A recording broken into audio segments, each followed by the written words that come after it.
السلام علیکم، میرا نام وقاص احمد ہے۔ رسول صلی اللہ علیہ وسلم کی عادت مبارکہ اور سائنسی ثبوت ڈاکٹر عبدالقدیر خان کا کالم ہے۔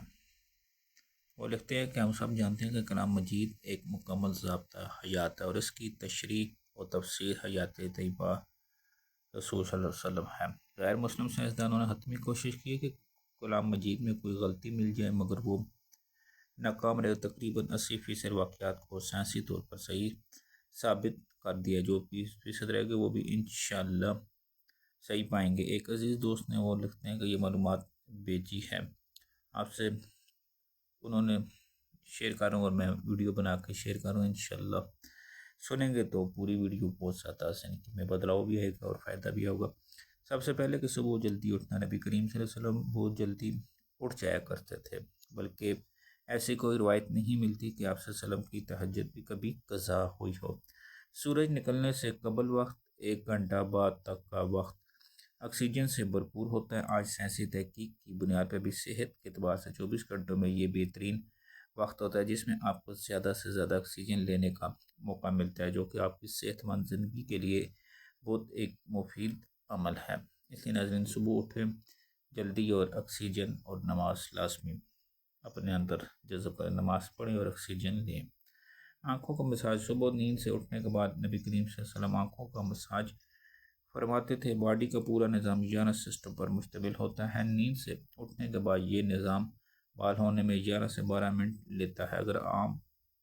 اگر آپ آنکھوں کا مساج کرتے ہیں تو یہ سسٹم 10 سے 15 سیکنڈ میں فوراً بحال ہو جاتا ہے۔ تو جب صبح اٹھیں تو آنکھیں مل لیں اور یہ فائدہ بھی لے لیں۔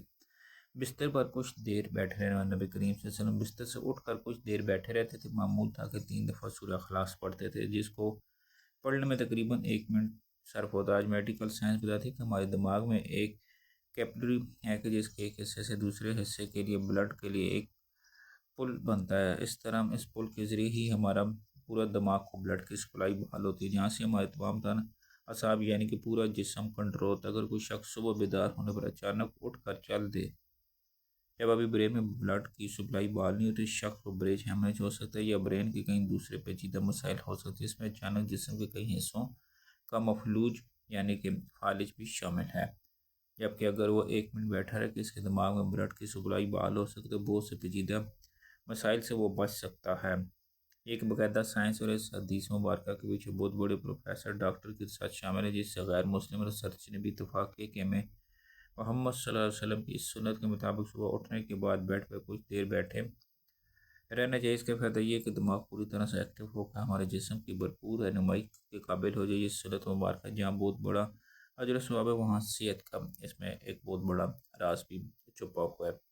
کیلیولہ کا نام صلی اللہ علیہ وسلم کی عادت مبارک تھی کہ دوپہر کے کھانے کے بعد ایک گھڑی کے 20 سے 25 منٹ کے لیے آپ صلی اللہ علیہ وسلم لیٹ جایا کرتا تھا۔ اس کا فائدہ یہ ہے کہ تقریباً 68% افراد جب وہ لنچ کرتے ہیں تو ان کا معدہ تھوڑی مقدار میں الکوہل پیدا کرتا ہے۔ ایسے اگر انسان چل پھر رہا ہو تو وہ چکرا کے گر سکتا ہے، یہ اپنے اس پر خمار کی سی کیفیت طاری ہوتی ہے۔ یہی سبب ہے ہمیشہ دوپہر کھانے کے بعد اپنے آپ کو تھوڑا سا بوجھل محسوس کرتے ہیں۔ اگر آپ کچھ دیر لیٹ جائیں تو الکوہل سے پیدا ہونے والی خمار کا ذہن پر زیادہ دباؤ نہیں آئے گا اور وہ باڈی فنکشنل کے لیے زیادہ فیئر رہے گا اور ہم کسی بھی طرح کے حساس سے بچ سکتے ہیں۔ اس کے علاوہ بھی اس سنت پر عمل نہ کرنے کی صورت بہت سے صحت کے مسائل کا خدشہ ہے، چونکہ یہ بات تحقیق سے ثابت ہے۔ اس لیے دنیا بھر کے ممالک میں بیشتر 1 سے 2 یا 2 سے پھر 3 بجے تک دوپہر کا وقفہ کیا جاتا ہے، جبکہ لوگ لنچ کے بعد کچھ کیلیولہ کا عرصہ غیر پورا یورپ پیغمبر صلی اللہ علیہ وسلم کی سنت کو اپنائی اور پورے یورپ میں دوپہر 1 سے 3 بجے تک وقفہ ہوتا ہے۔ انہوں نے سنت رسول صلی اللہ علیہ وسلم سرچ کی اسے اپنا اور ہم سے کہیں بہتر کا صحت کا وہ معیار رکھتے ہیں۔ کھانے سے پہلے پھل نوش فرمانا، رسول صلی اللہ علیہ وسلم ہمیشہ کھانے سے پہلے پھل نوش فرماتے تھے۔ آپ صلی اللہ علیہ وسلم کی عادت مبارک کہ آپ کھانے کے بعد پھل نوش نہ فرماتے۔ مختلف پھلوں میں 90 سے 99% تک پانی کی مقدار ہوتی ہے۔ آپ صلی اللہ علیہ وسلم چونکہ کھانا کھانے کے بعد پانی پینے سے منع فرمایا، جبکہ کھانے سے قبل پانی پینے کی ترغیب دلائی ہے۔ اس لیے مختلف پھل بھی چونکہ پانی کی بہت زیادہ مقدار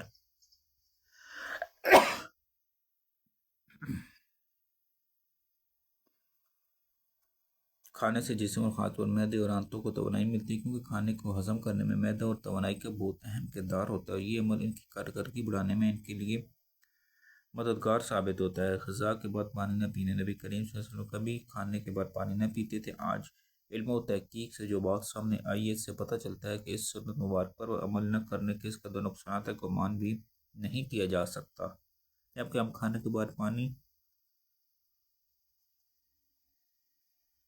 جس قدر بھی فٹس ہوتے ہیں وہ کھانے سے نکل کر معدے کے اوپر والے سی طرف اور باقی کھانا ہاضمے کے دوسرے مرحلے کے چھوٹی آنت میں چلا جائے۔ اس طرح معدے میں رہ جانے والے فیٹ اور پروٹین معدے میں انتہائی نقصان دہ گیسز پیدا کر، جبکہ اس کو کھانے کے ساتھ مکس کرنے سے ہمیں انسان کے اگلے مرحلے میں جانا تھا۔